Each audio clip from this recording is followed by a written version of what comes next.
So imagine yourself watching an anime which takes place in Japan 1,000 years from now, in the early 31st century. However, there are no flying cars, there are no robots, there are no skyscrapers, there are no androids. Heck, there isn't even a mobile phone in sight.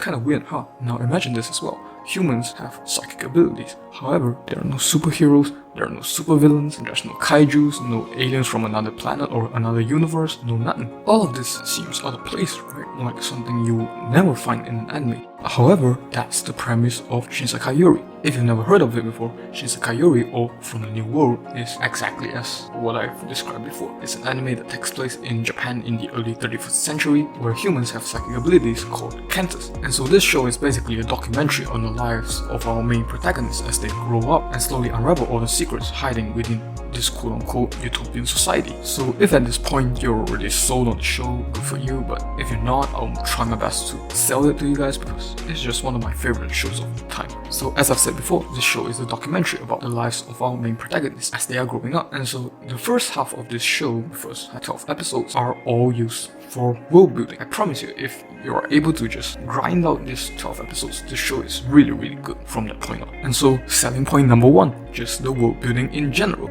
So the main thing I find so appealing about this show is that everything in the show feels so familiar and similar, yet kind of feels weird and different and out of place at the same time. Like even the setting in general, if you think of an anime that's happening in the early 31st century, right, you think maybe it's a really futuristic anime like all the cyberpunk stuff, or it's maybe in ruins like Gurren Lagann where there's aliens taking over the world and shit. But Shinsekai Yori just feels like it's stuck in a time bubble where everything is left untouched ever since the 1950s, and for fuck's sake, this building looks like it came off of Naruto. So the aesthetic of the whole anime is already kind of weird at this point. And when you think of an anime where humans have psychic powers, you normally think of shows like Mob Psycho, My Hero Academia, One Punch Man, where there's always a good guy or a bad guy concept. But in Shinsekai Yori, the psychic power concept is just basically used as an afterthought. In the anime, you know that they'll teach the students and the kids to use their psychic powers. However, throughout the whole anime, you will never see an adult use their psychic power for things like chores or lifting things up and shit. It just feels so weird looking at this show because everything they do is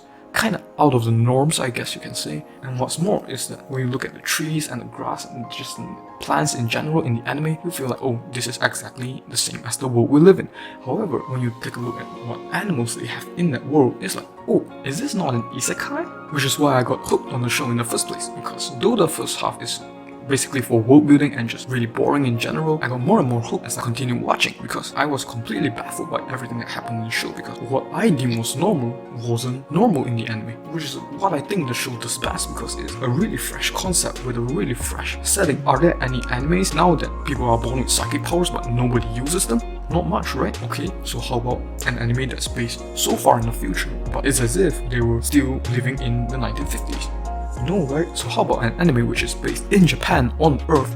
However, the only thing that looks normal are humans. Really no other anime does this, right? Which just brings me back to my point. Everything in this anime feels so familiar and similar, but very different in general because of just how they did things in the anime. And that's my first selling point. So the second selling point is just the horror aspect of the anime in general. And this is something that I think that is done as good, if not better, than the world building. So the horror in Shinsekai Yori is really different from what I expected. Because when I saw that Shinsekai Yori was labeled as a horror anime, I thought it was gonna be like some jump scare shit, or maybe some gory shit like Corpse Party, or maybe there's a really scary character that's out to get the main characters or something. However, Shinsekai Yori has none of that unless you think this guy is scary. So if none of these are present in the anime, you might think that how is it still a horror anime, right? Because if it's none of the criteria for a horror anime, so it shouldn't be one, right? However, the horror aspect of Shinsekai Yori comes only after you've finished the show or watch certain later episodes, because the horror aspect of Shinsekai Yori only comes if the viewer starts to think more about the show in general. And there's a phrase for this which is, a second thought incurs profound fear, and is pretty self-explanatory. And what I think is so good about this show is because even the most subtle actions or conversations seem really irrelevant at the time. When you finish the show, or when you think more about it after you watch some later episode, you realize that it holds so much more weight than it does. And even as I'm recording this, it just sends a shiver down my spine, because